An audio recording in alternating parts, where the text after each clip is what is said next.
me a Lamborghini. I haven't gotten it yet, though. He had access to the house, and he knows better than to be talking about the things that he does with Big Brother Puff on national television.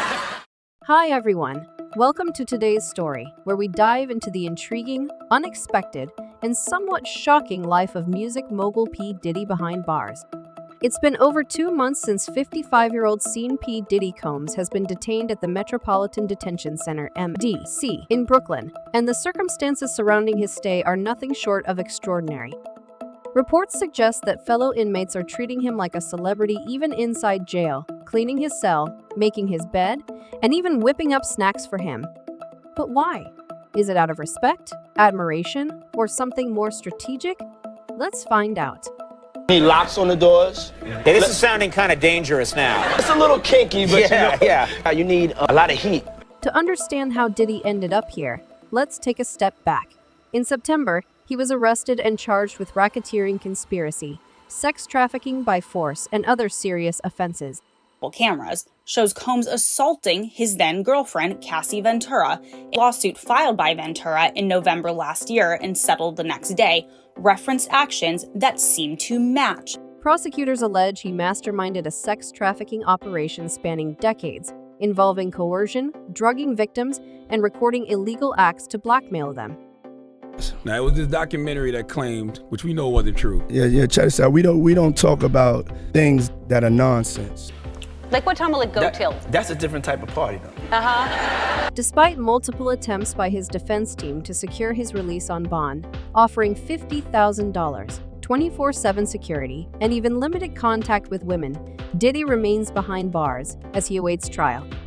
After being arrested, Diddy found himself in the infamous Metropolitan Detention Center, MDC, in Brooklyn, initially housed in what's known as the Secure Housing Unit, or SHU. This section of the jail is reserved for high-profile inmates or those requiring extra protection. It's not just for celebrities, but also for individuals who might face threats from other inmates, such as former law enforcement officers or alleged sex offenders. Different, huh? You ain't been calling me and hanging out the way we used to hang out. Well, I mean, you try to get in contact with me, through all my, partners and whatnot. Mm-hmm. But you never really got my number, so. Right. Okay. My number? Yeah. I'm gonna tell you my number. Yeah. It's 55. This area is designed to minimize risks and keep these individuals isolated from the general population. In the SHU, inmates have limited interaction with others and are under stricter surveillance, which likely offered Diddy a sense of safety despite the harsh conditions reported in the facility. His placement here was strategic, ensuring his safety while authorities assessed the potential risks he might face in general population. However, the isolation comes with its own set of challenges. Inmates in the SHU often report feelings of loneliness and mental strain due to the lack of human interaction and restricted freedom.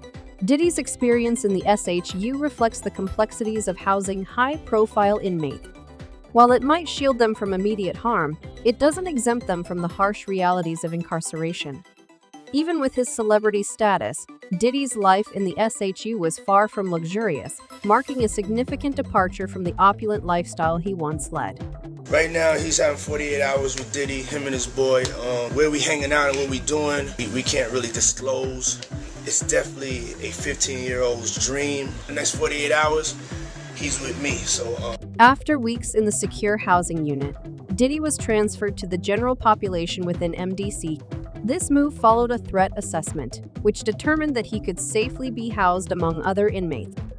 The general population is vastly different from the isolation of the SHU.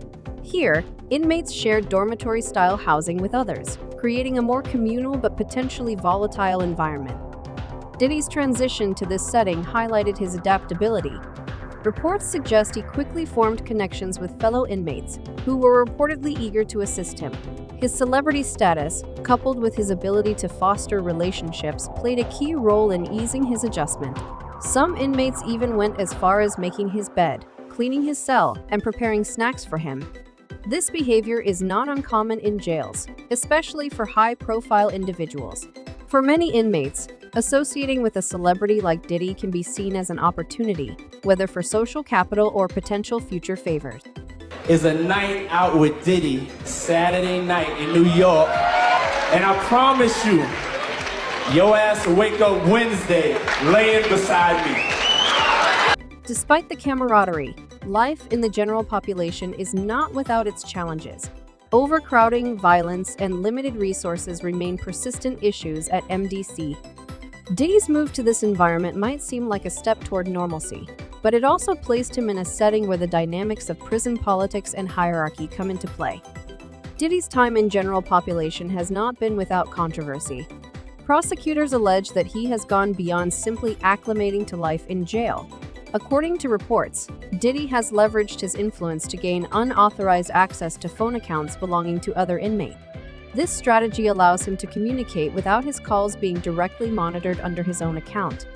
By using other inmates' phone accounts, he could send messages or make calls to individuals he is officially restricted from contacting.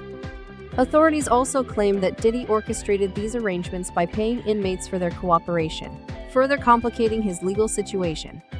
These actions have raised concerns about his ability to manipulate his environment, even from behind bars. Beyond phone usage, prosecutors suggest Diddy has engaged in efforts to sway public opinion by orchestrating social media campaigns from within MDC. While inmates technically don't have access to phones or the internet, it's alleged that Diddy has used associates or other means to post supportive messages online in an attempt to influence the jury pool. These allegations paint a picture of an inmate who, despite being incarcerated, remains resourceful and determined to maintain control over his narrative. However, these actions come with significant risks, as they could be used to demonstrate a pattern of behavior that undermines the judicial process, potentially harming his case further. I was up. I hit rock bottom. But I make no excuses. My behavior on that video is inexcusable. Diddy's journey from music icon to a detainee facing serious charges is a cautionary tale about power, influence, and the law.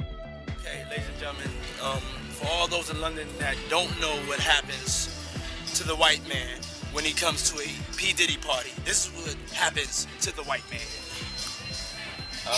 It's so unfortunate. You gotta pull back though, so they can see. That's crazy. Matt, move out the way. You're still alive. Look at that. Look. Would you? There's a drink on his head. DJs aren't supposed to pass out, but when they come to one of my parties, this is what happens to them. I put him to sleep. While he may enjoy some privileges behind bars, the allegations against him are severe, and his trial could reshape his legacy forever. What do you think about this unfolding case? Let us know in the comments, and don't forget to subscribe for more updates on high-profile legal stories. Thanks for watching, and we'll see you in the next video.